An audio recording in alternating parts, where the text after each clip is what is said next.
ප්‍රී construction stage එක ගත්තාම එයා කන්ස්ට්‍රක්ෂන් එක පටන් අරගෙනත් නැහැ. එතකොට ඒ අවධියේදී මොන වගේ දේවල් ගැනද බලන්න ඕනේ සාමාන්‍යයෙන්? හරි. ප්‍රී කන්ස්ට්‍රක්ෂන් ස්ටේජ් එක කියන්නේ අපි කන්ස්ට්‍රක්ෂන් එක පටන් ගන්නකම් වෙන හැමදේම.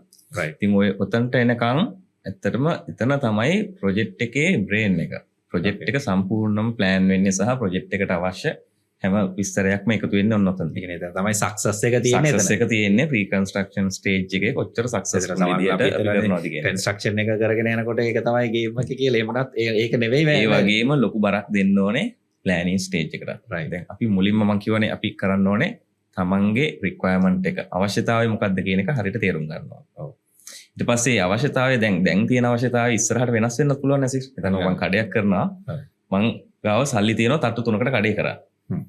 හැබැයි තව ඉස්සරහට සල්ලි එද්දි තව තට්ටු දෙකක් උඩට ගහන්න පුළුවන් නම් මම ඒකත් පොඩ්ඩක් ඔලේ තියා ගන්නවා. ඒ කියන්නේ දැනට හදන එකම නෙවෙයි පළවෙනි අවශ්‍යතාවය. ඒ කියන්නේ දැනට මම පළවෙනි ස්ටෙප් එකේ මේක ගියාට මට සල්ලි ආවට පස්සේ මම තව දෙයක් මෙහෙම කරනවා කියන එකත් දැම්ම ප්ලෑන් කරගන්න.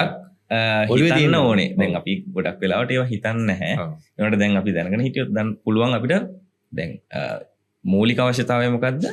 ඉස්සරහදී මොනවද තියෙන ප්ලෑන් කියන එක පොඩ්ඩක් හිතනවා. right.